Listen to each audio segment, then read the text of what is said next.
Well, we've just been celebrating Yom HaAtzmaut, Israel's Independence Day. It's been 75 years since the establishment of Israel, and what an incredible, remarkable achievement it's been. My favourite caption that I saw on social media is 3,000 years old, 75 years young.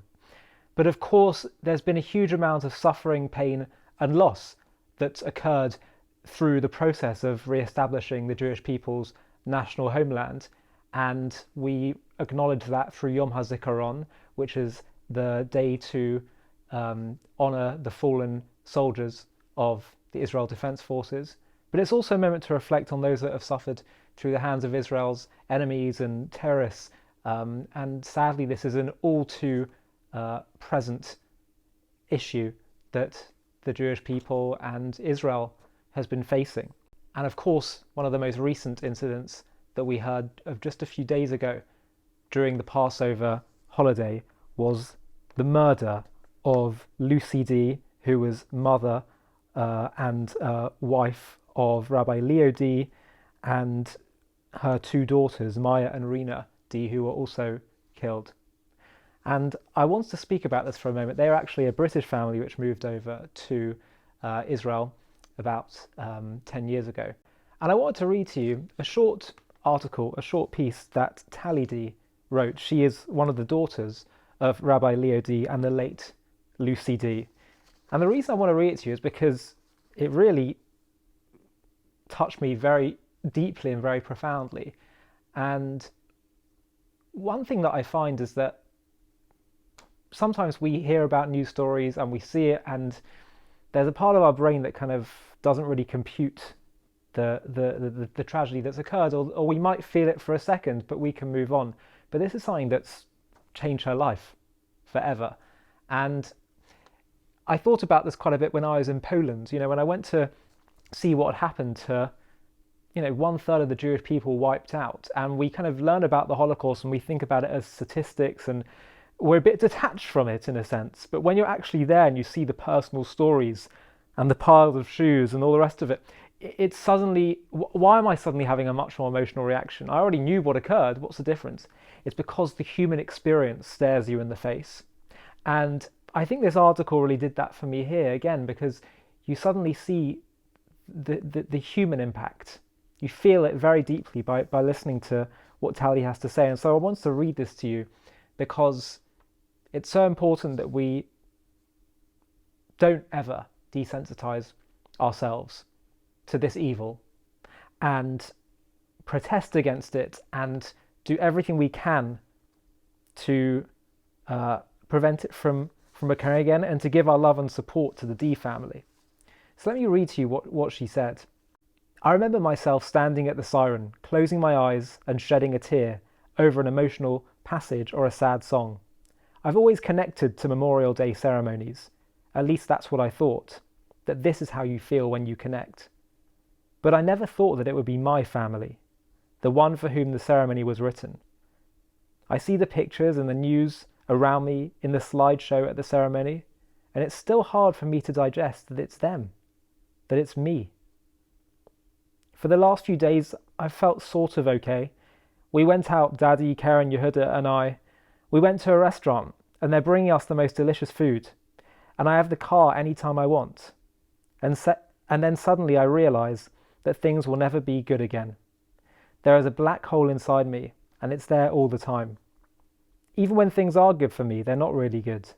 And even in another 5 years or another 10 years, even at my wedding, this hole will be there. These days the house is empty. Everything screams their absence. Someone put a bag of salad in the fridge. My mother would never let that happen. I went to fill up the car. It was complicated and I couldn't call Mummy to explain it to me. I found myself asking for help from someone I didn't know. I find little notes that Rina wrote in the bedroom. I see the box of notes I kept from Mummy, her wedding ring on my hand. In Maia's closet, all her clothes are neatly arranged, just waiting. Recently I was sent a recording of Mummy singing Modeh Ani, the morning praise.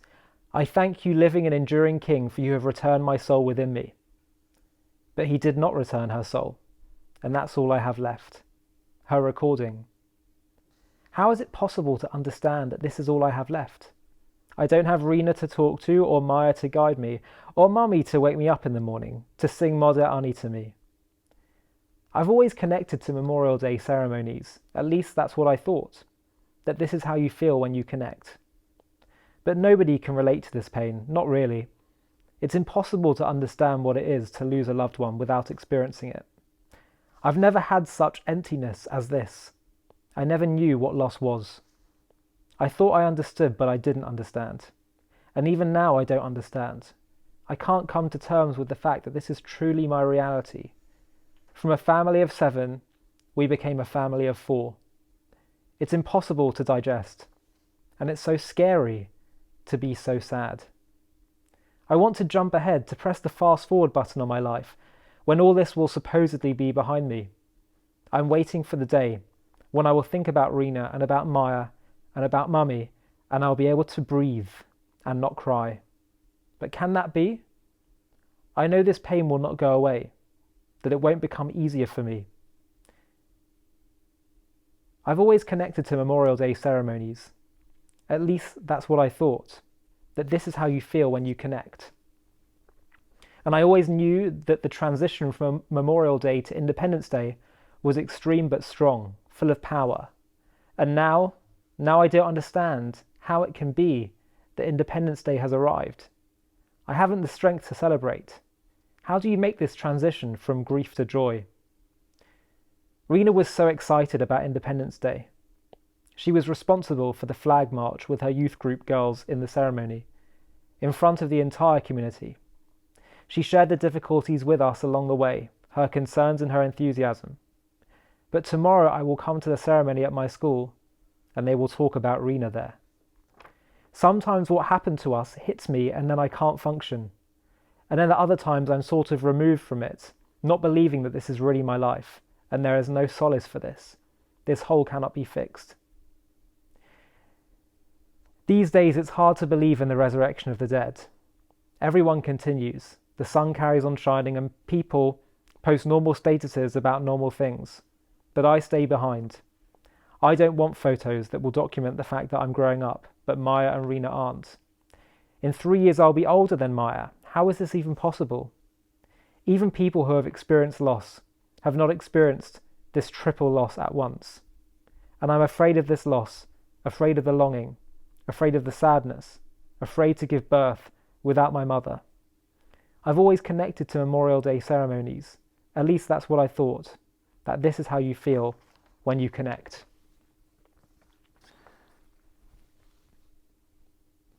I think this is very different to reading a news story about what happened to them.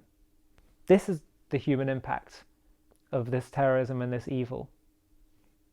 Something that they have to live with on a daily basis for the rest of their lives, and it's a hole, as she say, that can't be filled until the resurrection of the dead.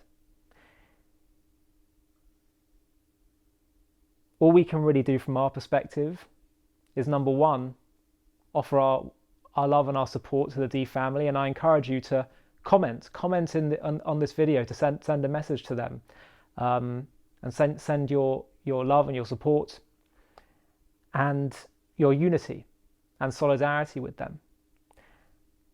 And from a perhaps more spiritual Jewish perspective, we should all do our part, do our little bit to help the Jewish people thrive for unity and to bring us closer to the time that we all yearn for, when there is no more suffering and when there's no more death. I think we also, as Rabbi Dee encouraged, should try to develop a bit more of an unapologetic stance when it comes to Israel. What Israel is and what it stands for is something we have every right to be proud of and to be confident and secure in. It is a tremendous force for good. Israel and the Jewish people are a tremendous force for good. And we just have to shine that light even brighter so it can stamp away and stamp out more of the darkness and not feel in any way intimidated by this. To the contrary, we should be even stronger in our resolve and in our unity. I'm Ollie Annisfeld, and you're watching JTV.